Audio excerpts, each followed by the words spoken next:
This should have been an easy project with a few interesting details. It was going to be a quick and unique build until a history of spinal abuse brought me to my knees, literally. This project took more than 15 months, taking over my shop and consuming every free inch of space. This is the Thomas and Mattie Brown House, the Welcome Center here in Wylie, Texas. I was commissioned by the city to build 4 display units inspired by this historic Victorian home for use within. This is the biggest and most ambitious project for me to date.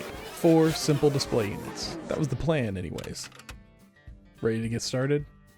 Like most towns from the 19th century, Wylie was built around a railroad station. Growing up in North Missouri, I lived about 100 feet from the railroad that ran through my small town. And now when I stand in my backyard late at night, I can hear that click-clack sound in the distance. And it takes me back to those cool summer nights of my youth. A key component to these slat wall display units would be the slat wall panels themselves. I wanted a specific look. I thought that look was gray, but it turns out it was pain. It took me a $60 sheet of maple plywood, a day of labor, and a bunch of glue, with a special router bit, just to make what I probably could have purchased off the shelf, if I would have planned ahead. But I had a vision. Alright guppies, listen up, it's time for a math lesson. Derek spent over $250 in materials, 32 hours in the shop, at $35 per hour, for a per unit cost of... Anybody? Anybody got an answer? Oh, yes. You in the back. Very good, yes, a per unit cost of $342.20, plus medical bills. Maybe I should have bought that CNC. Invest in yourself and all that. I bought a 3D printer instead. It's been quite handy, but the jury's still out on that decision. The city wanted large units, so the design was large, 35 inches wide, 26 inches deep, and about 70 inches tall. It doesn't sound like much until you're backed into your shop with all 4 of them staring down on you. I was eager for this project, and maybe I took on a little more than I should have. This was going to be the largest project for me to date, so without hesitation, I accepted the job and sent off my proposal. 8 months later. I may have been eager to get started, but my proposal had to go before a committee and get approval. Then the budget had to go through and get approved as well. All these meetings happened on a quarterly basis, at best. I had no idea that it would take that long. Eventually I got the green light, and the project could officially start. Slow and steady. Click-clack, click-clack. I spent days bent over those panels. My dust collectors filling faster than my patience was exhausting. By the end, my back was killing me, and I took a few days to try and recover. The pain wasn't going away, so I went to the clinic and was given some medication and told to follow up with my primary. Click-clack, click-clack. After a couple days of pain pills, I felt better and went right back to work. Problem solved, right? One key part of this build is what I'm calling the crown. It's a decorative assembly that sits on top and mimics a few details from the house. These display units could have been just some basic walls with drawers on the bottom, and that would have been fine. It would have served a purpose, but I wanted more. I wanted a piece that felt as much a part of that house as the windows and the walls. It's all about the details, and I tied these units to the house with 3 main details: the crown, the frames, and the poles. Back in the planning phase, I looked at the house from several angles, looking for unique details that made up the whole. The windows, for example, they have these large corbel designs, and I incorporated that into the crown on top. They needed to be clean, perfect, and repeatable. I couldn't get that with power tools alone. The jigsaw deflects way too much, and I don't have a bandsaw. So I designed the part in Fusion. Then I 3D printed a plastic version to use as a template. I used the 3D printer to make several jigs during this project to help me out. A template for routing that decorative corbel, an alignment jig to ensure symmetry during assembly, and several spacer jigs as well. Most people won't notice this matching detail between the house and the display units, but I will. And now, so will you. The woodworking community has come a long ways over just a few years. Some people still think CNCs and 3D printers are cheating or a gimmick. For me, the 3D printer is about survival. I can't speak to the CNC yet. So who's starting my GoFundMe? My 3D printer has let me make all sorts of parts for this project, from thumb screws and spacers for assembly to brackets for function and application. I could have done most of it with lumber and plywood, but the printer allows me to replicate it perfectly and make small adjustments on the fly. I'm not saying you should run out and buy a 3D printer for your shop, but I have found it handy. Now here's a little known secret. Most public libraries have a 3D printer program, and if you have the files, they will print it off for you at just the cost of materials, which is next to nothing. For example, my largest jig for this project would be less than $5 in materials. That's like a cup of fancy coffee. I think you could spare a cup of fancy coffee. I spent a few days milling up lumber and various parts, trimming some down to the final dimension, going over my plans and preparing for the next steps. Trying to take it easy, slow and steady. You know something? This was the largest lumber order I have ever placed. So I paid to have it delivered. Work smarter, not harder, right? I thought so. Then the driver showed up alone and needed help unloading the entire order into my shop. 10 sheets of plywood and over 200 board feet of hard maple. At least I didn't have to make the drive. You ignore the signs, take some medication, push through the pain, and keep working. Then one day you wake up and can't hardly move. L5 disc with an 8mm protrusion on the S1 nerve root. Sciatica. I couldn't sit, I couldn't stand. My wife had to rush me to the ER. I was in the worst pain I've ever felt in my entire life. My right foot and leg were numb. The drive was agony. That 10-minute wait in the ER felt like an eternity. But one steroid shot and some pain medication took it all away. Mostly. I'm still working through some numbness. I spent 3 months in physical therapy. That first month, my shop sat quiet and still. I couldn't look at it without worry and fear. What if this was the end of my shop? I couldn't let that happen. Sawdust or death. That first day back in my shop, I was setting up the miter saw. I felt a little pop in my lower back. I shut everything down, took the day off. I was terrified of my shop. What if I could never walk again? What if I lost some function?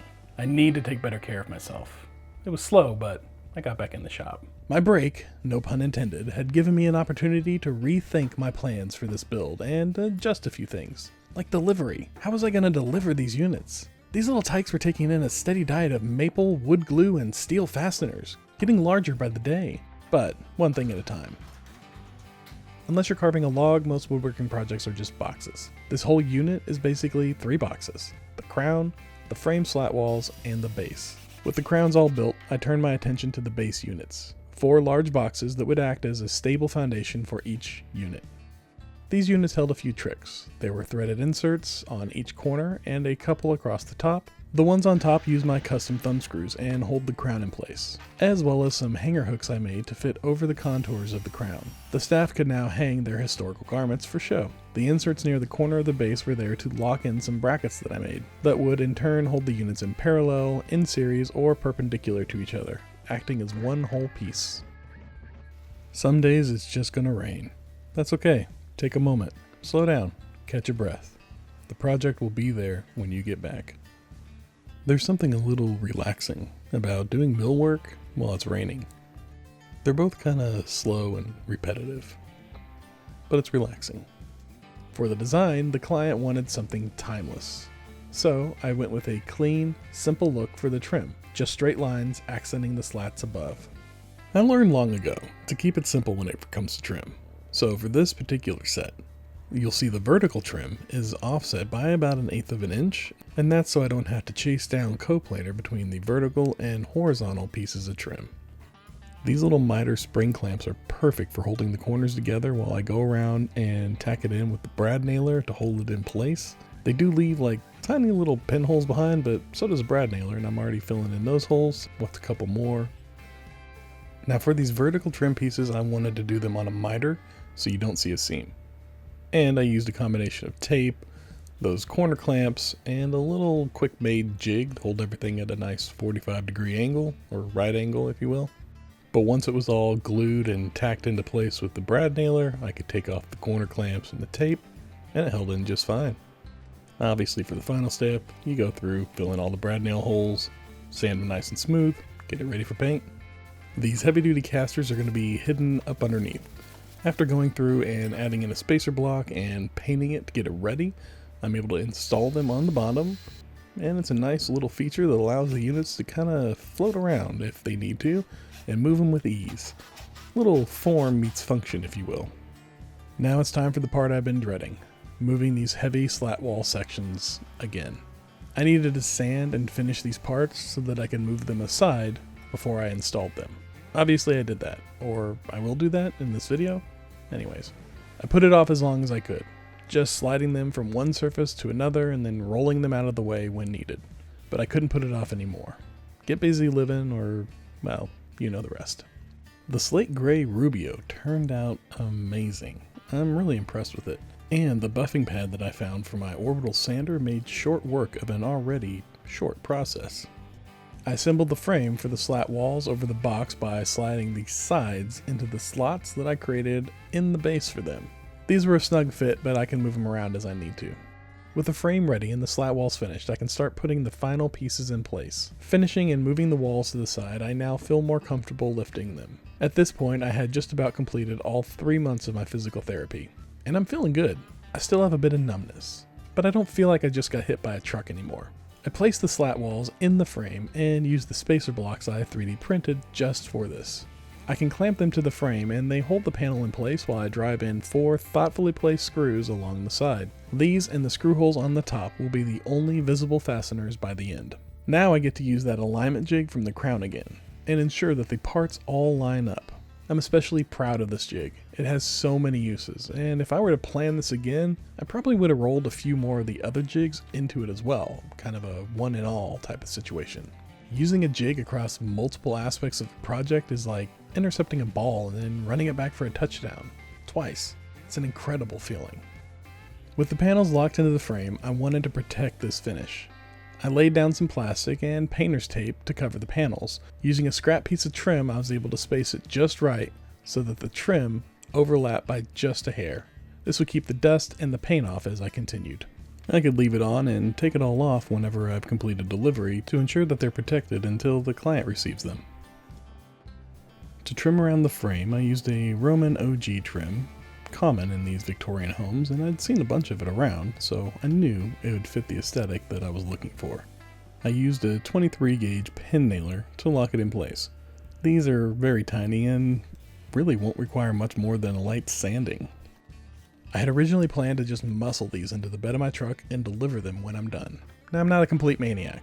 The units were designed so that whenever I removed the drawers and the crown, I could separate the base from the framed slat walls and deliver the 4 pieces separately that I would then reassemble on location. In theory it worked. However, the tops were very heavy and awkward to lift out of the tightly fit base. So, plan B it is. I would load them up fully assembled and deliver them whole. But how? Each unit had to weigh close to 200 pounds, and there was no way I could deadlift them nearly 3 feet off the ground and into the bed of my truck. Not even if I hadn't just faced a life-changing back injury. Either way, my wife would sell my tools and force me into an early woodworking retirement. I needed a better plan. I have to think on this. For one final touch, I'll use this half octagonal block to fill in one of the little spaces that was left behind on the side. This will pull double duty in hiding one of those screw holes, and it'll look nice. I need to install more threaded inserts around the base. These will be there to help lock it into place and align it with the other units. I made these little brackets that'll lock in with the thumb screws, and you can tie the different units together and make like a cross or an L, or line them up in series if you like. A butt joint with a floating panel in the middle. Simple, clean. Shaker style, some might say. I built the drawers simple as well. 5/8 inch solid maple core panels. No fancy joinery, just more butt joints. Glue and brad nails. Yes, dovetails or box joints would look better. More museum quality, you might even say. That would be true if I were building these out of solid maple. This is still plywood. Even if it has a solid core, it's not pretty on the ends and it still has a bunch of voids. So I went with a clean butt joint. Deal with it.